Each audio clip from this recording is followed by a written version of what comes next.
Hello दोस्तों, मैं सुमेंद्र कुमार पटेल आप सभी का आपके अपने YouTube चैनल एसकेपी क्लासेस में स्वागत करता हूं। हमारी एक नई श्रृंखला बायोलॉजी में स्टार्ट हो चुकी है जिसे अपन कहते हैं ग्लैंड्स, ग्रंथियां। इसकी पुरानी वीडियो में हमने ग्रंथि, उसका एक परिचय और साथ ही साथ हमने एक्सोक्राइन ग्लैंड या बाह्य स्रावी ग्रंथि के प्रकार इन्हें पढ़ चुके हैं। अब यदि हम बात करें तो आज से हम श्रृंखला को आगे बढ़ाते हैं और आज से हम पढ़ना चालू करेंगे दूसरा प्रकार जिसे अपन कहते हैं एंडोक्राइन ग्लैंड या जिन्हें अपन कहते हैं अंतःस्रावी ग्रंथि। इंट्रोडक्शन में ही अपन ने पढ़ा था ऐसी ग्लैंड या ग्रंथि जिनसे केवल हार्मोन्स निकलते हैं और इन ग्रंथियों में कोई डक्ट या नलिका नहीं होती है, ये नलिका विहीन होती है, डक्टलेस। हार्मोन्स को ले जाने का काम हमारे शरीर में ब्लड करता है, प्लाज्मा करता है। तो ये अपन पहले पढ़ चुके हैं। अब अपन देखते हैं हमारे शरीर में पाई जाने वाली एंडोक्राइन ग्लैंड्स या जिसे कहते हैं अंतःस्रावी ग्रंथि। कुछ मैं यहाँ फ्लो चार्ट में बना रहा हूं, बाकी जो बचेंगे उनको भी अपन पढ़ेंगे पूरे, लेकिन फ्लो चार्ट में मैं वो थोड़ा सा जो पेपर में ज्यादा आते हैं, ज्यादा इंपॉर्टेंट है, उनको मैं बना देता हूं। यदि हम बात करें अंतःस्रावी ग्रंथि की तो हमारे शरीर में पाई जाने वाली मुख्य अंतःस्रावी ग्रंथि सबसे पहली जो है इसे कहा जाता है पिट्यूटरी ग्लैंड। सभी ने जरूर सुना होगा, इसे अपन हिंदी में कहते हैं पीयूष ग्रंथि। पिट्यूटरी ग्लैंड या ये कहलाती है पीयूष ग्रंथि। दूसरे यदि प्रकार की बात करें तो ये जो है ये होती है थायराइड ग्लैंड। थायराइड ग्लैंड ही नाम चलता, पर एक बार मैं हिंदी आपको बता देता हूं, लिख लेना एक बार। इसे कहा जाता है अवटु ग्रंथि। अवटु ग्रंथि। फिर यदि हम बात करें तो तीसरी जो ग्लैंड है वो कहलाती है एड्रीनल ग्लैंड या जिसे कहा जाता है अधिवृक्क ग्रंथि। एड्रीनल ग्लैंड, अधिवृक्क ग्रंथि। ठीक, फिर यदि अपन बात करें तो उसके बाद पाई जाती है, इसे अपन कहते हैं पैराथायरॉइड ग्लैंड या ये जो है ये कहलाती है para अवटु ग्रंथि। फिर उसके बाद पाई जाती है थाइमस ग्लैंड जिसे अपन कहते हैं थाइमस ग्रंथि। और भी होती है, अपन पढ़ेंगे, है ना। बस ये जैसे पीनियल होती है और भी अपनी ग्लैंड्स होती हैं, उनको भी अपन पढ़ेंगे, पर ये बेसिक जो ज्यादा चलती है उनके बारे में अपन ने बात किया, पढ़ेंगे बाकी पूरा उनको भी। यदि पिट्यूटरी ग्लैंड या पीयूष ग्रंथि की बात की जाए तो इसकी लोकेशन कहां पर होती है, ये कहां पाई जाती है, आपसे पहला क्वेश्चन ये पूछेगा। तो पीयूष ग्रंथि आप कह सकते हैं कहां पर होती है, हमारे स्कल में। आप कह सकते हैं खोपड़ी में होती है ना। बहुत सामान्य हो गया ये, थोड़ी इसको बढ़ाएं तो खोपड़ी के किस हिस्से में पाई जाती है, क्रेनियम या जिसे अपन कहते हैं कपाल। याद करो, ब्रेन पढ़ाते समय अपन ने पढ़ा था। इस क्रेनियम या कपाल में एक हड्डी होती है जिसे कहते हैं स्फेनॉइड। स्फेनॉइड पढ़ेंगे अपन आगे, ठीक। जब कंकाल तंत्र स्केलेटल सिस्टम पढ़ेंगे तो वहां समझेंगे। क्रेनियम की सबसे छोटी हड्डी होती है जो हमारा फ्रंटल बोन और पैराइटल बोन होती है उसके बीच में होती है, तो वहां पर डायग्राम से समझेंगे। ये जो है ये स्फेनॉइड हड्डी होती है, बोन है। इस स्फेनॉइड हड्डी के पास जो ग्लैंड या ग्रंथि होती है उस ग्लैंड को अपन कहते हैं पिट्यूटरी ग्लैंड, पीयूष ग्रंथि। तो कंडीशन के हिसाब से आप जवाब दे दें, क्या पूछे आपसे, है ना। किस बोन के पास है, तो स्फेनॉइड। कहां पाई जाती है, क्रेनियम में, कपाल में, खोपड़ी में, ठीक। ब्रेन में होती है, क्रेनियम कपाल, दिमाग लगा लेना। स्फेनॉइड के बाद क्या याद रख लेना, ब्रेन में, मस्तिष्क में होती है, वो कहलाती है पिट्यूटरी ग्लैंड, पीयूष ग्रंथि। थायराइड ग्लैंड पता ही होगा आपको, यहां पर होती है इस हिस्से में, ठीक। पर्टिकुलर एरिया पर टर्म इसके लिए यूज करें तो थायराइड ग्लैंड पाई जाती है कहां पर, तो आप कह सकते हैं गर्दन, सॉरी गर्दन के सामने, इन फ्रंट ऑफ नेक, गर्दन के सामने, इन फ्रंट ऑफ नेक, ठीक। ये अपनी गर्दन है, इसके सामने वाले हिस्से में। या आप क्या कह सकते हैं, below Adam's apple. Adam's apple समझे, ये वाला जो हिस्सा उठा हुआ दिख रहा है, घर की भाषा में घुटकी जिसको कह देते हैं, एडम्स एप्पल इसके नीचे होती है, ठीक। या आप क्या कह सकते हैं, इन फ्रंट ऑफ ट्रैकिया, श्वास नली के सामने, श्वास नली के सामने। इस समय से जो भी लोकेशन आपको आए समझ जाना है ना, गर्दन के सामने है, यहां पर ट्रैकिया है, विंड पाइप जिसको अपन कहेंगे, ट्रैकिया श्वास नली उसके सामने है, एडम्स एप्पल के नीचे होती है, यहां पर होती है थायराइड ग्लैंड। एड्रीनल अधिवृक्क, तो नाम से ही समझ रहे होगे, वृक्क, वृक्क मतलब किडनी, ये जो है दोनों किडनी के ऊपर पाई जाती है, दोनों किडनी के ऊपर पाई जाती है, ऐसा नहीं एक के ऊपर, दोनों के ऊपर होती है। डिटेल पढ़ेंगे सब में, एडुला कॉर्टेक्स क्या कैसी कहानी सब पढ़ेंगे, अभी बस याद रखो कहां पाई जाती है, दोनों किडनी के ऊपर। पैराथायराइड, थायराइड थी गर्दन, ये सब इसका हो गया थायराइड का, इसका सीधा सीधा याद कर लो, ये पाई जाती है थायराइड के नीचे। पैराथायराइड ये कहां पर होती है, थायराइड ग्लैंड या ग्रंथि के नीचे, उसी से जुड़ी रहती है, अलग से नहीं रहती। जैसे मान लो ये थायराइड ग्लैंड है ना अपनी, तो ये पूरी थायराइड ग्लैंड है, तो इसके यहाँ नीचे ही लगे रहते हैं, ऐसे 4-5 ऐसे जुड़े रहते हैं छोटे छोटे, वो होती है पैराथायराइड ग्लैंड। थाइमस की यदि बात की जाए तो ये होती है आपके दिल के पास, हार्ट के पास,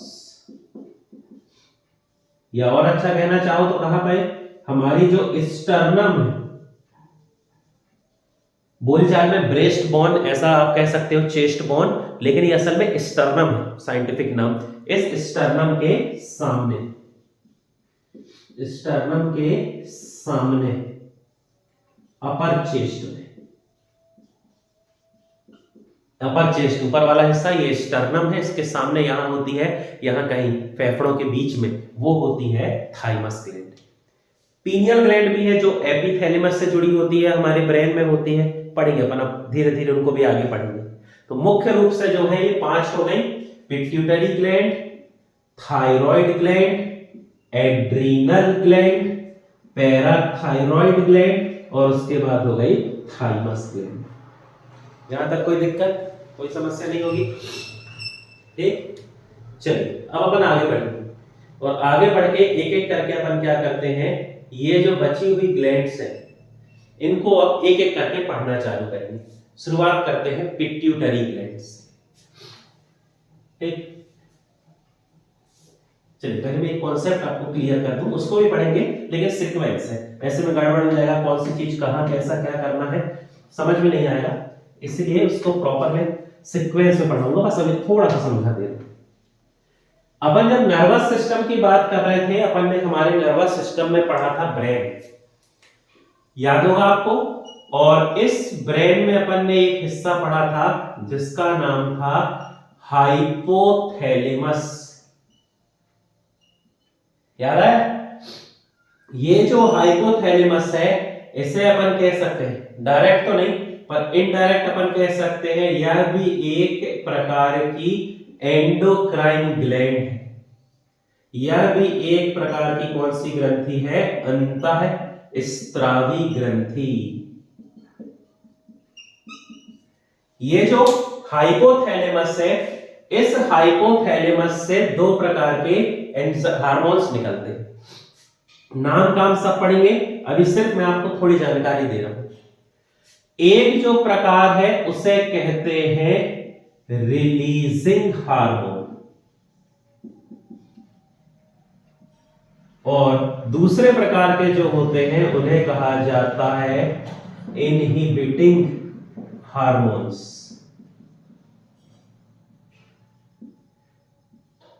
ठीक, मान लो पिट्यूटरी ग्लैंड, पीयूष ग्रंथि को कोई काम करना है, पीयूष ग्रंथि से किसी एंजाइम को, एंजाइम हार्मोन, पीयूष ग्रंथि से किसी हार्मोन को निकलना है, कब उसको निकलना है, काम करना है, उनको कब हार्मोन रिलीज करना है, इसको जो कंट्रोल करते हैं वो सभी कहलाते हैं रिलीजिंग हार्मोन। ये कंट्रोल करते हैं कि पिट्यूटरी कब किसी हार्मोन को रिलीज करेगी या कब उसका स्त्राव करेगी, सिक्रीशन करेगी। ठीक, नाम अपन पढ़ेंगे कौन से हार्मोन किसको कंट्रोल करते हैं सब, लेकिन पहले में क्या है, पिट्यूटरी ग्लैंड के हार्मोन से आपको बता दूं, उससे है ना, टच करा दूं, नहीं तो आपको लगेगा क्या बातें चल रही, बाकी ये सब पढ़ेंगे अपन। इनहिबिटिंग समझ सकते हो, इनहिबिटर मतलब रोकने वाला। तो जो हार्मोन जरूरत से ज्यादा रिलीज हो गए या जिन हार्मोन का काम खत्म हो गया, अब रिलीज होने की जरूरत नहीं है, उनकी जो रिलीजिंग है ना, उनका जो स्त्राव है, सिक्रीशन है, उससे रोकने के लिए भी हार्मोन निकलते हैं। फिर हाइपोथैलेमस से वो जाते हैं पिट्यूटरी ग्लैंड को स्टिमुलेट करते हैं और कहते हैं भैया ये वाला हार्मोन अब नहीं निकालना है। तो इन दोनों काम करने के लिए ये हार्मोन्स निकलते हैं कहां से, हाइपोथैलेमस से। और अपन पढ़े हैं जहां से हार्मोन्स निकलते हैं वो क्या होती है, एंडोक्राइन ग्लैंड। इसलिए हाइपोथैलेमस भी एक प्रकार की क्या है, एंडोक्राइन ग्लैंड। अब ये जो रिलीजिंग हार्मोन और इनहिबिटिंग हार्मोन्स है, ये सिर्फ और सिर्फ पिट्यूटरी ग्लैंड के लिए काम करेंगे। आप ये नहीं कह सकते कि हाइपोथैलेमस से निकलने वाला रिलीजिंग हार्मोन ने एड्रिनल को स्टिमुलेट कर दिया, इनडायरेक्ट कर रहा है, अभी अपन पढ़ेंगे कैसे, डायरेक्ट नहीं। आप ये नहीं कह सकते कि इससे निकलने वाले हार्मोन ने सीधे सीधे पीनियल को एक्टिव कर दिया, पीनियल में निकलने वाले हार्मोन को कम कर दिया, ऐसा नहीं। ये जो हाइपोथैलेमस है, ये सिर्फ और सिर्फ काम नियंत्रित करता है पिट्यूटरी ग्लैंड या जिसे अपन क्या कहते हैं, पीयूष ग्रंथि। और आपको पता है कि पीयूष ग्रंथि जो है बहुत सारे अन्य जितने भी ग्लैंड्स उनको कंट्रोल करती है, इसीलिए पिट्यूटरी ग्लैंड को कहा जाता है मास्टर ग्लैंड, या इसे अपन कहते हैं मास्टर ग्रंथि। ये फैक्ट आप सभी जानते हैं। अब कोई है जो इस पिट्यूटरी को भी कंट्रोल कर रहा है, समझना, कोई है जो इस पिट्यूटरी को भी कंट्रोल कर रहा है, मतलब इससे भी ज्यादा पावरफुल हुआ। इसीलिए हाइपोथैलेमस को क्या कहा जाता है, तो हाइपोथैलेमस को फिर अपन कहते हैं मास्टर ऑफ मास्टर ग्लैंड। इसे अपन कहते हैं मास्टर ऑफ मास्टर ग्लैंड। ये अपन नर्वस सिस्टम पढ़ते समय से पॉइंट पढ़े थे, उसका लॉजिक ये है, समझ लो। अब पिट्यूटरी ग्लैंड और कौन कौन से ऑर्गन को कंट्रोल कर रही है वो सब अपन पढ़ रहे हैं अब धीरे धीरे, ठीक है। तो हाइपोथैलेमस कंट्रोल करता है किसे, हमारी पिट्यूटरी ग्लैंड को। चलिए अब आगे बढ़ेंगे। सबसे महत्वपूर्ण जो अपने लिए है वो कौन सी ग्लैंड है, पिट्यूटरी। हालांकि अपन पूरी को डिटेल में पढ़ेंगे, बढ़िया मैक्सिमम नंबर ऑफ क्वेश्चन आपको फंस जाए अपन ऐसी कोशिश करेंगे, लेकिन फिर भी यदि अपन बात करें तो शुरुआत करते हैं अपनी भैया पिट्यूटरी ग्लैंड। बढ़िया, ये देखिए शंखनाद भी हो गया है शुरुआत के समय, और क्या चाहिए। पिट्यूटरी ग्लैंड या जिसे अपन कहते हैं पीयूष ग्रंथि। तो सबसे पहले तो अपन ने देख लिया ये हमारे स्कल में है, खोपड़ी में है, क्रेनियम कपाल में है, स्फेनोइड हड्डी के पास पाई जाती है और इसे मास्टर ग्लैंड कहते हैं। तो ये सब कहानी तो आप समझ ही गए, ठीक। चलिए अब आगे बढ़ेंगे। यदि पिट्यूटरी ग्लैंड की बात की जाए तो इसका जो वेट, इसका भार होता है लगभग 0.6 ग्राम, है ना, याद कर लेना, ऐसा आ जाता कभी कभी ये सब चीजें, तो पढ़ लिया करेगा एक बार। ठीक, चलिए अब यदि हम हमारे पिट्यूटरी ग्लैंड की बात करें तो अध्ययन की सुविधा से इस पिट्यूटरी ग्लैंड को, पीयूष ग्रंथि को, दो भागों में बांटा गया है। पहला जो पार्ट है, इस पार्ट को अपन कहते हैं एंटीरियर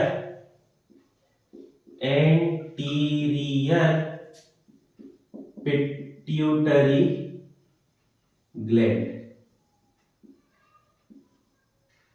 ठीक, पूर्ववर्ती ऐसा कुछ कहलाता है, उतना याद रहेगा।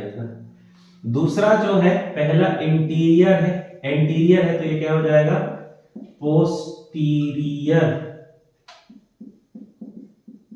Pituitary gland. मतलब कुल मिला के पिट्यूटरी ग्लैंड का जो सामने वाला हिस्सा होगा ना, जिसमें वो सेल्स होंगी या जो अलग अलग पार्ट होंगे, वो होगा एंटीरियर, और जो पीछे की तरफ है वो हो गया पोस्टीरियर। तो दो पार्ट हो गए किसके, हमारे पिट्यूटरी ग्लैंड के। कभी कभी तीन भी रहते हैं, मैं बता दूंगा उसका लॉजिक क्या है, पर आप याद रखो दो ही होते हैं। इन दोनों में अलग अलग प्रकार की सेल्स होती है, कोशिकाएं होती हैं जो काम करती हैं। ये जो है पिट्यूटरी ग्लैंड का 75% है और ये पिट्यूटरी ग्लैंड का 25% होता है। इनसे अलग, इनमें अलग अलग सेल है। अपन इससे ये नहीं कह रहे कि यहीं से हार्मोन निकल गया, इसमें अलग अलग टाइप की सेल है, इसमें अलग अलग टाइप की सेल्स है जो हार्मोन्स निकालते हैं। तो पहले अपन सेल का जिक्र करेंगे, फिर अपन चलते हैं हार्मोन्स। अब यदि अपन इस एंटीरियर पार्ट की बात करें तो इसमें जो सबसे पहली सेल है वो कहलाती है सोमैटोट्रोपिक सेल। सोमैटोट्रोपिक सेल। दूसरी जो है इसे कहते हैं थायरोट्रोपिक सेल। ये हार्मोन्स के नाम नहीं है, ये कोशिका के नाम है जो वहां पाए जाते हैं। तीसरी जो सेल है इसे कहते हैं गोनेडोट्रोपिक सेल। Gonadotropic cell. चौथी जो सेल है इसे अपन कहते हैं कॉर्टिकोट्रोपिक सेल। और यदि हम पांचवें नंबर की बात करें तो ये कहलाती है लैक्टोट्रोपिक सेल। ये 5 प्रकार की कोशिकाएं या सेल होती हैं जो पाई जाती हैं हमारे किस पार्ट में, एंटीरियर पिट्यूटरी ग्लैंड। ठीक, somatotropic cell, thyrotropic cell, gonadotropic cell, corticotropic cell और लैक्टोट्रोपिक सेल। दिक्कत नहीं आना चाहिए आपको इसमें कुछ। अब इससे निकलने वाले हार्मोन्स, मैं यहां केवल नाम लिख रहा हूं, उसकी पूरी कहानी अपन डिटेल से आराम से पढ़ेंगे। ठीक, जो सोमैटोट्रोपिक सेल है इससे जो हार्मोन निकलता है वो है एसटीएच, सोमैटोट्रोपिक हार्मोन, या इसे ही कहा जाता है जीएच, ग्रोथ हार्मोन। ये एक ही हार्मोन है, इसके दो नाम है। हमारी ग्रोथ को कंट्रोल करता है इसलिए ग्रोथ हार्मोन, सोमैटोट्रोपिक हार्मोन क्योंकि किस सेल से निकलता है, सोमैटोट्रोपिक सेल से। अब यदि अपन बात करें थायरोट्रोपिक सेल, जिसमें तो आप लॉजिक लगा ही सकते हो, इससे जो हार्मोन निकलता है उसका नाम है TSH, thyroid stimulating hormone. Thyroid मतलब हो गया थायराइड ग्लैंड, स्टिमुलेट मतलब प्रेरित करना, और हार्मोन ऐसा हार्मोन जो थायराइड ग्लैंड को काम करने के लिए प्रेरित करे, उस हार्मोन को अपन कहेंगे टीएसएच। थायरोट्रोपिक में ही समझ जाओ, थायराइड। फिर अगली बात करें, अगला जो टाइप है ये कहलाता है गोनेडोट्रोपिक हार्मोन। इसमें 2 हार्मोन होते हैं, एक कहलाता है एलएच और दूसरा कहलाता है एफएसएच। एक सेक्सुअल हार्मोन है, सेक्स एक्टिविटी से रिलेटेड रहते हैं। जैसे कभी आपसे पूछ लिया जाए ना ऐसे कौन सी सेल है जिससे बनने वाले हार्मोन सेक्सुअल एक्टिविटी को कंट्रोल करते हैं, तो हो जाएगा गोनेडोट्रोपिक। LH क्या है, FSH क्या है, क्या इसके काम है, कैसा क्या है, ये सब पढ़ेंगे। अभी मैं सिर्फ आपको इससे एक इंट्रोड्यूस करा रहा हूं। फिर अगली यदि अपन बात करें कॉर्टिकोट्रोपिक, यदि बात की जाए तो इसमें दो होती है। एक कहलाती है ACTH, adrenocorticotropic cell hormone. Adrenocorticotropic hormone, adreno से समझ जाओ एड्रीनल, तो ये जो हार्मोन है ये एड्रीनल ग्लैंड के कार्य को नियंत्रित करेगा, उसको कंट्रोल करेगा, इसीलिए ACTH। दूसरा जो है ये होता है MSH, melanocyte stimulating hormone. Melanocyte से लॉजिक लगाओ, अपन ने पढ़ा था हमारी त्वचा में पिगमेंट होता है मेलेनिन, जो विटामिन डी के निर्माण में मदद करता है, तो मेलेनिन हो गया मेलेनोसाइट्स। साइट जो शब्द है उसका मतलब होता है सेल, कोशिका, इसलिए तो कोशिका के अध्ययन को साइटोलॉजी कहते हैं, कोशिका विज्ञान। तो साइटो मतलब क्या हो गया, cell. Melanocyte stimulating hormone, stimulate का मतलब होता है प्रेरित करना।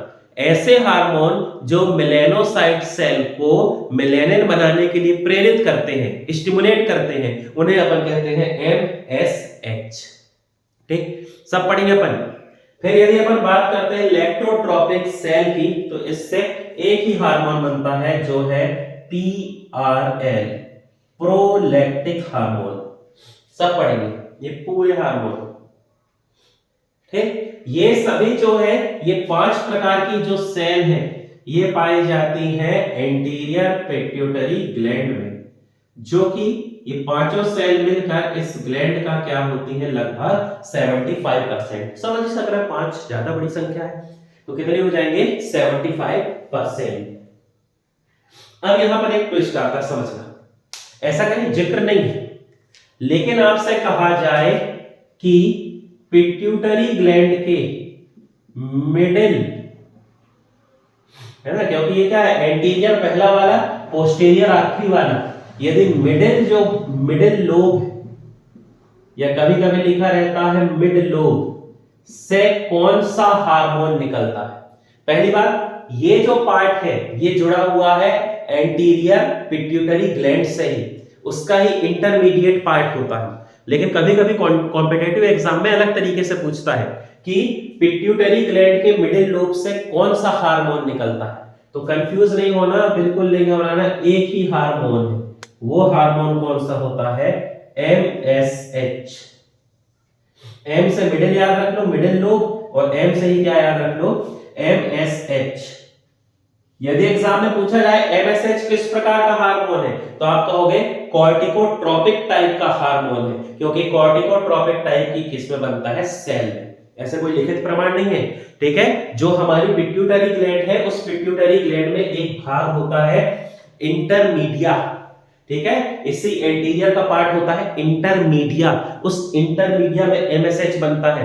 तो पेपर में पूछते समय मिडिल पार्ट कह देता है या मिडिल लोब कह देता है, इसको आप बहुत अच्छे से याद रखेंगे, ऐसा कोई जिक्र नहीं है, क्योंकि आप खुद ही देखो 75% और 25%, 100 तो हो ही गया, ये कहां से आया, लेकिन कॉम्पिटिटिव एग्जाम के एंगल से आपको ये पता होना, क्योंकि वहां तो क्या ही कर लो, वहां थोड़ी कह दोगे, कंप्यूटर में नहीं लिखा होगा ना कि ऐसा होता है भाई, ऐसा नहीं होता। तो उस हिसाब से आपका आंसर क्या हो जाएगा, MSH। अब बात करते हैं 25% जो है, जिसे अपन कहते हैं पोस्टीरियर पिट्यूटरी ग्लैंड। यदि हम बात करें इस हिस्से की, तो इससे हमारे पास 2 हार्मोन्स होते हैं जो यहां से निकलते हैं, 2 हार्मोन मुख्य। यदि बात की जाए तो पहले हार्मोन का नाम है वैसोप्रेसिन। जो वीडियो देख रहे हैं लगातार वो समझ सकते हैं, जब यूरिन फॉर्मेशन पढ़ रहे थे, GFR ग्लोमेरुलस फिल्ट्रेशन रेट, तब वहां अपन ने पढ़ा था वैसोप्रेसिन, जिसे आज के समय में अपन क्या कहते हैं, ADH, बोले तो एंटी ड्यूरेटिक हार्मोन। ठीक, तो ये कहां से निकलता है, पोस्टर पार्ट से निकलता है। और दूसरा जो हार्मोन है इसका नाम है ऑक्सीटोसिन। ये जो दूसरा पार्ट है ये कहलाता है ऑक्सीटोसिन। ठीक, ये इतने हार्मोन्स है जो आपको पढ़ना है। मान लो ऐसा कुछ लग रहा है कि कोई फैक्ट या कुछ है तो मैं वो अलग से बता दूं, लेकिन हार्मोन आपको इतने ही पढ़ना है अच्छे से। अब एक बार जल्दी से क्विक रिवीजन देखो। पिट्यूटरी ग्लैंड को दो भागों में बांट दिया गया है। सामने वाले पार्ट कह रहा है इंटीरियर पिट्यूटरी ग्लैंड, बीच वाला कह रहा है posterior pituitary gland. Interior pituitary gland 75% है, जिसमें 5 सेल है, somatotropic cell, thyrotropic cell, gonadotropic cell, corticotropic cell और लैक्टोट्रोपिक सेल। जो सोमेटोट्रोपिक सेल है वो बनाती ग्रोथ हार्मोन जिसे एसटीएच कहते हैं। थायरोट्रोपिक जो है टीएसएच, थायराइड स्टिमुलेटिंग हार्मोन को बनाती है जो थायराइड को काम करने के लिए प्रेरित करता है। गोनेडोट्रोपिक से बनते हैं एलएच हार्मोन और एफएसएच हार्मोन। कॉर्टिकोट्रोपिक से बनते हैं एसीटीएच और एमएसएच, मेलेनिन स्टिमुलेटिंग हार्मोन। और लैक्टोट्रोपिक सेल से बनता है प्रोलैक्टिक हार्मोन, पीआरएल। यदि आपसे पूछ लिया जाए कि पिट्यूटरी ग्लैंड के मिडिल लोब से कौन सा हार्मोन बनता है, तो एक ही बनता है, याद रखेंगे, एमएसएच। एम से याद रख लेना मिडिल लोब और एम से याद रख लेना एमएसएच। और एमएसएच किस प्रकार का हार्मोन है? कॉर्टिकोट्रोपिक टाइप का ये क्या होता है? हार्मोन। यदि बात करें पोस्टर पिट्यूटरी ग्लैंड की, तो पोस्टीरियर पिट्यूटरी ग्लैंड में केवल 2 हार्मोन है। एक है वैसोप्रेसिन जो यूरिन फॉर्मेशन के समय, यूरिन के निर्माण के समय जल के अवशोषण को नियंत्रित करता है, और दूसरा होता है ऑक्सीटोसिन हार्मोन। हर हार्मोन के काम, अधिकता से, कमी से, क्या बीमारी, कैसे, क्या, कितना निकलना चाहिए, कौन फैक्टर मदद करता है, ये सब हम डिटेल में पढ़ेंगे।